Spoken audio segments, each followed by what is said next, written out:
Hello guys, welcome to UAE Pappu's kitchen. இன்றைக்கி நம்ம சேனலில் சூப்பரான கருணக்கிழங்கு குழம்பு எப்படி செய்யலான்னு பார்க்கலாம். அதுவும் கிராமத்து ஸ்டைலில் கருவாடு போட்ட கருணக்கிழங்கு யாருக்கு தாங்க பிடிக்காது. ரொம்பவே சூப்பராக இருக்கும். நான் செஞ்ச மாதிரி நீங்கள் வீட்டில் ட்ரை பண்ணி பார்த்துட்டு எப்படி இருந்துச்சுன்னு கண்டிப்பாக சொல்லுங்கள். நான் சின்ன சின்ன கருணக்கிழங்கு எடுத்து வச்சுருக்கேன்.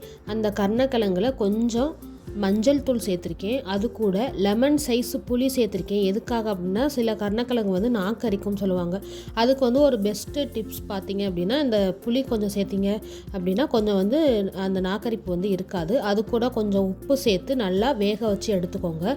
இது மாதிரி கொஞ்சம் சாஃப்டாக நம்ம தொட்டு பார்க்கையில் கொஞ்சம் சாஃப்டாக இருக்கணும். நல்லாவே வெந்துச்சு அப்படின்னா நம்மளுக்கு குழம்பும் நல்லா திக்காகவும் இருக்கும்.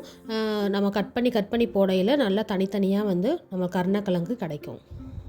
இப்போ வேக வச்ச கருணக்கிழங்க இது மாதிரி தனித்தனியாக எடுத்து எல்லா கருணக்கிழங்கையும் அதை தோல் நீக்கி எடுத்து வச்சுக்கோங்க ஒரு பவுலில். நீங்கள் கருணக்கிழங்க குக்கர்லேயும் வேக வைக்கலாம். இல்லை அப்படின்னா ஒரு பாத்திரத்தில் தண்ணி ஊற்றி கொஞ்சம் உப்பு, மஞ்சத்தூள், புளி சேர்த்து நீங்கள் அதுக்கேற்ற மாதிரி தண்ணி ஊற்றி நீங்கள் வேக வச்சுக்கலாம். நான் குக்கரில் கொஞ்சம் வேகமாக குக் ஆகிறதுக்காக குக்கரில் ஆட் பண்ணி வேக வச்சு எடுத்திருக்கேன். வேக வச்சு தோல் எல்லாத்தையும் தனித்தனியாக உரித்து எடுத்துகிட்ருக்கேன். நீங்கள் எந்த ஒரு வெஜிடபிள்ஸ் பாயில் பண்ணுறதா இருந்தாலும் அது கூட கொஞ்சமாக நீங்கள் மஞ்சத்தூள் சேர்த்து ஆட் பண்ணிங்க அப்படின்னா அதில் உள்ள கிருமி எல்லாமே போயிடும். அது ஒரு நல்ல ஒரு ஆன்டிபயோட்டிக்கு. பார்த்திங்கன்னா எல்லாமே நம்ம உரித்து எடுத்துட்டோம் தோலை. இப்போ நம்ம சமைக்க ரெடி பண்ணலாம். ஃபஸ்ட்டு ஸ்டவ் ஆன் பண்ணி மண் பாத்திரம் எடுத்துக்கோங்க. ரொம்பவே சூப்பராக இருக்கும். நல்லெண்ணெய் சேர்த்துக்கோங்க. அது கூட கொஞ்சம் வெந்தயம், கொஞ்சம் ஜீரகம் சேர்த்துக்கோங்க. சேர்த்து அது கூட கொஞ்சம் ஒரு கொத்து கருவேப்பிலை சேர்த்துக்கோங்க. நல்லாவே வாசனையாகவும் இருக்கும். அந்த நல்லெண்ணெயோட சேரையில் ரொம்பவே மணமாகவும் இருக்கும். அது கூட 4 காஞ்ச மிளகாய் சேர்த்துருக்கேன். அது ரொம்பவே சூப்பராக இருக்கும். நம்ம புளிக்குழம்பு வைக்கையில் அது கூட சேர்த்து சாப்பிட்டல ரொம்பவே சூப்பராக இருக்கும். அதுவும் சேர்த்து நல்லெண்ணெயில் நல்லா கிளறிக்கோங்க. அது கூட 10 வெள்ளை பூண்டு சேர்த்துக்கோங்க. தோல் உரித்து சேர்த்துக்கோங்க. 10 வெள்ளைப்பூண்டு. அது கூட 10 சின்ன வெங்காயம். நீங்கள் பெரிய வெங்காயம் ஆட் பண்ணுறா இருந்தாலும் ஆட் பண்ணிக்கலாம். நான் சின்ன வெங்காயம், பெரிய வெங்காயம் ரெண்டுமே மிக்ஸ் பண்ணி தான் நான் சேர்த்துருக்கேன். 10 சின்ன வெங்காயம் சேர்த்துருக்கேன். அதே மாதிரி ஆஃப் பெரிய வெங்காயம் சேர்த்துருக்கேன். சேர்த்து நல்லா பொன்னிறமாக வதங்குற அளவுக்கு நல்லா வதக்கி எடுத்துக்கோங்க. அது கூட 2 பெரிய சைஸ் தக்காளி எடுத்திருக்கேன். நம்ம தக்காளி சேர்த்து நல்லா மசிக்கையில் குழம்பு கொஞ்சம் திக்காக இருக்கும், நல்லாவும் இருக்கும். புளிக்குழம்புக்கு கொஞ்சம் உப்பு சேர்த்து வதக்கிக்கோங்க. உப்பு சேர்த்து தக்காளி வதக்கையில் ஈஸியாக வேகமாகவே குக் ஆயிரும் நமக்கு தக்காளி. மூடி போட்டு நான் கொஞ்சம் நேரம் வேக வச்சதுக்கப்புறம் தக்காளி நல்லாவே ஜூஸியாக நமக்கு மசிஞ்சு வந்திருக்கு.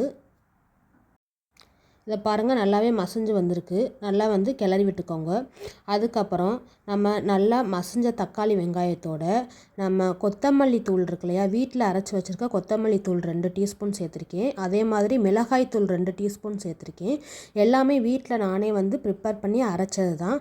வெளியில் கடையில் வாங்கி நான் எதுவுமே ஆட் பண்ண மாட்டேன். அது கூட மஞ்சத்தூள் ஒரு 1/2 டீஸ்பூன் மஞ்சத்தூள் சேர்த்துக்கோங்க.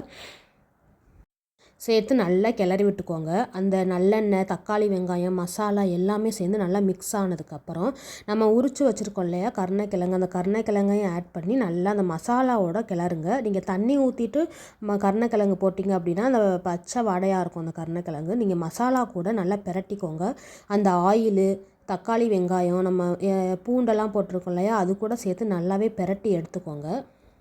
மசாலாவோடு சேர்ந்து நல்லா பிரட்டி எடுத்துக்கோங்க. மசாலா நல்லா சுருண்டு வந்ததுக்கப்புறமா நம்ம கரைச்சி வச்சுருக்க புளி தண்ணி இருக்கு இல்லையா, அது கொஞ்சம் சேர்த்துக்கோங்க. சேர்த்து நல்லா கிளறி விட்டுக்கோங்க. அந்த கருணக்கிழங்கோடு சேர்த்து நல்லாவே கிளறி விட்டுக்கோங்க. அந்த மசாலா எல்லாமே கருணக்கிழங்குக்குள்ளே உள்ளே போகும். போனதுக்கு அப்புறமா நமக்கு குழம்புக்கு தேவையான தண்ணி சேர்த்துக்கலாம். எவ்வளோ தேவையோ அவ்வளோ நீங்கள் தண்ணி சேர்த்துக்கோங்க. இது என்ன தான் நம்ம தண்ணி ஊற்றினாலும் இந்த கருணக்கிழங்கு குழம்பு நல்லா திக்காகவே தான் இருக்கும்.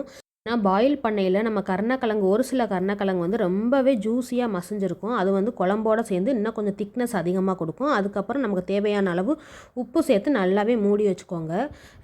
நல்லா மூடி வச்சு குக் பண்ணுங்கள். ஒரு 10 மினிட்ஸ்க்கு அப்புறம் நல்லா கொதிச்சு வந்துடும். கொஞ்சம் கொதிச்சு வந்ததுக்கப்புறமா நம்ம கருவாடை ஆட் பண்ணிக்கலாம். நான் கடையில் வாங்கின கருவாடை ஆட் பண்ணியிருக்கேன். கருவாடு ரொம்பவே மணமாகவும் இருக்கும், குழம்பு ரொம்ப வாசமாக இருக்கும், சூப்பராக இருக்கும் சாப்பிட்றதுக்கு. இந்த மாதிரி கிளறாமல் லைட்டாக அந்த மேலே கருவாடு மேலே அந்த குழம்ப ஊற்றிட்டு மறுபடியும் மூடி வச்சுருங்க. மூடி வச்சிட்டிங்க அப்படின்னா மறுபடியும் ஓப்பன் பண்ணி பாருங்கள். நல்லாவே குழம்பு நல்லா கொதிச்சு வந்துடும்.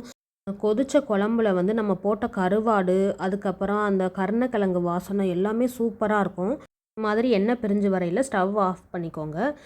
இந்த வீடியோ வந்து உங்களுக்கு பிடிச்சிருந்துச்சு அப்படின்னா கண்டிப்பாக நீங்கள் சப்ஸ்கிரைப் பண்ணி லைக் பண்ணுங்கள். தேங்க்யூ.